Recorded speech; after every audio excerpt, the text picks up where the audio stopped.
आज बात करते हैं इंडिया के one of the famous actor के बारे में जो 2025 के मीम्स में भी बहुत ज्यादा वायरल रहे।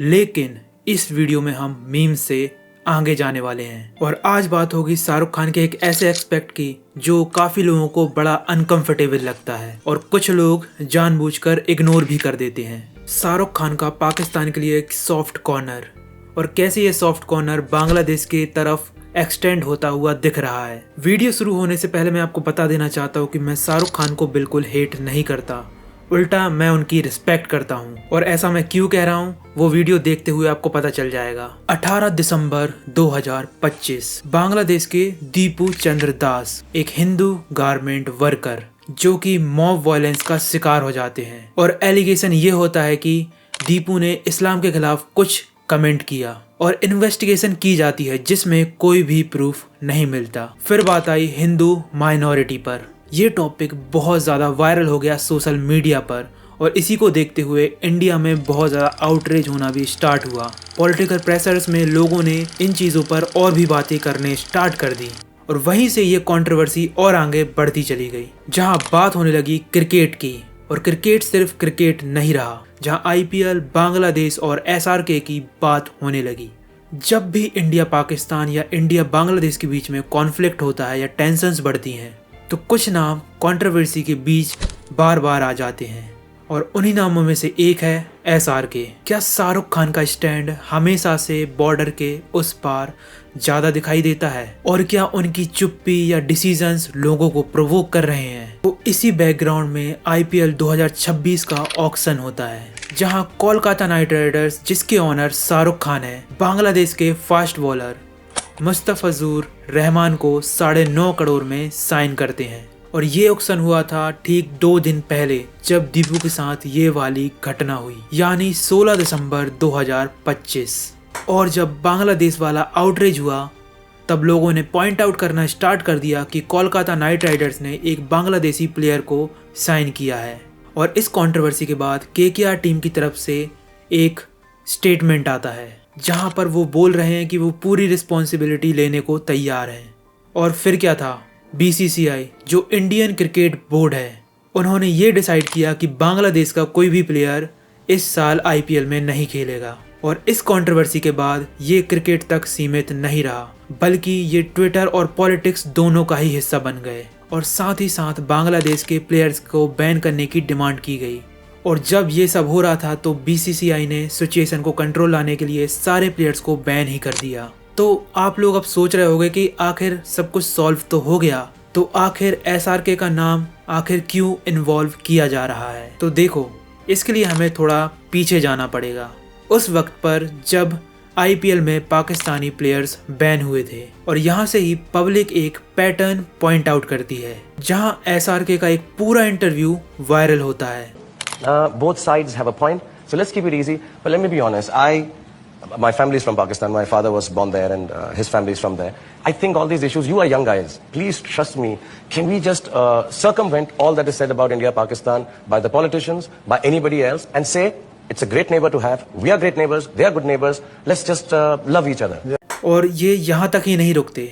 एसआरके इसके बाद कहते हैं कि Pakistani players is the best T20 player in the world. Truly believe Pakistani players are the best T20 players in the world. They are the champions. They are wonderful. और साथ ही साथ कहते हैं sports should be left alone. तो जैसे कि हमको पता ही है कि जब इंडिया पाकिस्तान की सिचुएशन गड़बड़ हुई तब आईपीएल में पाकिस्तानी प्लेयर्स को बैन कर दिया गया था। लेकिन बैन होने से पहले कोलकाता नाइट राइडर्स जो रेगुलरली आईपीएल में पाकिस्तानी प्लेयर्स को हायर करती थी, जैसे सोहेब या वसीम अकरम, और इन्हीं प्लेयर्स की वजह से कंट्रोवर्सी स्टार्ट होने लगी जहां पर लोगों ने पॉइंट आउट करना स्टार्ट कर दिया कि एक तरफ तो आप देशभक्ति वाली मूवीज बनाते हो और दूसरी ओर आप अपने टीम में पाकिस्तानी प्लेयर्स को खिलाते हो। और जब ये वाले पॉइंट उठने स्टार्ट हुए तब एसआरके सिर्फ ये कहते sports should be left alone.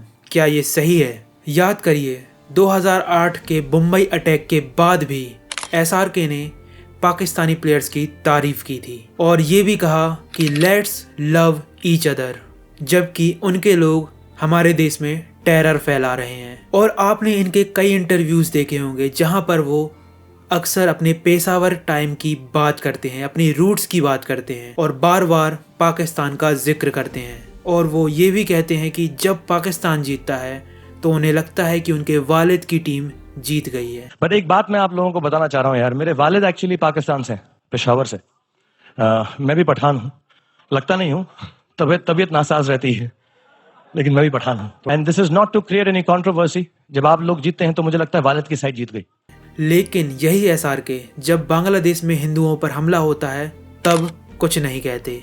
और सबसे अजीब बात ये लगती है जब बात आए इन देशों को क्रिटिसाइज करने की, ना वो पाकिस्तान की बात करते हैं ना वो बांग्लादेश की बात करते हैं। और सबसे अजीब बात, शाहरुख खान ने ना कभी पास्ट में पाकिस्तानी इशूज़ पर बात की और ना ही बांग्लादेश में हुए रीसेंट इंसिडेंट्स पर अपना क्लियर स्टैंड रखा, ना ही कोई स्टेटमेंट, ना ही अपना कोई ओपिनियन। जबकि कोलकाता नाइट राइडर्स एक ऐसी IPL की टीम रही जिसने पाकिस्तानी और बांग्लादेशी दोनों प्लेयर्स को काफ़ी टाइम तक खिलाया। और सोचने वाली बात यह भी है कि रेगुलरली बेस पर हमने SRK की ऐसी चीज़ें देखी हैं। अब लोग यही पैटर्न नोटिस करने लगे हैं। जब भी बात इंडिया पाकिस्तान की हो या इंडिया बांग्लादेश की, ऐसे सेंसिटिव टॉपिक पर SRK जैसे एग्जिस्ट ही नहीं करते। लेकिन जब इंडिविजुअल प्लेयर्स की बात होती है तब वो खुद सामने आके अपना ओपिनियन शेयर करते हैं। इससे क्रिटिक्स भी ये सवाल उठाते हैं कि SRK के लिए क्या ग्लोबल इमेज इम्पोर्टेंट है या तो लोकल अकाउंटेबिलिटी इम्पोर्टेंट है। और SRK के फैन ये भी कहते हैं कि SRK को टारगेट करना अनफेयर है, लेकिन अनफेयर तब होता है जब इंसान अपनी गलतियों से सीखे। तो सोचिए, क्या ये अनफेयर है या नहीं। और ये वीडियो किसी को एंटी नेशनल डिक्लेयर करने के लिए नहीं है, पर सवाल जेन्युइन है। जब देश दर्द में हो तो साइलेंस क्यों? और जब बात आती है नेबर्स को प्रेस करना, उनके बारे में बोलना इतना इजी क्यों? क्या ग्लोबल स्टारडम के साथ लोकल अकाउंटेबिलिटी खत्म हो जाती है? ये सवाल सिर्फ SRK के लिए नहीं, बाकी सभी इन्फ्लुएंसर सेलिब्रिटीज का है। लेकिन जब आप भारत के सबसे बड़े सुपरस्टार हो तो आपका साइलेंस भी एक स्टेटमेंट बन जाता है। अब आते हैं वीडियो के सबसे इम्पोर्टेंट पार्ट पर। जैसे कि मैंने बोला था स्टार्टिंग में ही कि मैं शाहरुख खान को हेट नहीं करता हूँ, मैं उनकी रिस्पेक्ट करता हूँ। मैं शाहरुख खान को रिस्पेक्ट क्यों करता हूँ?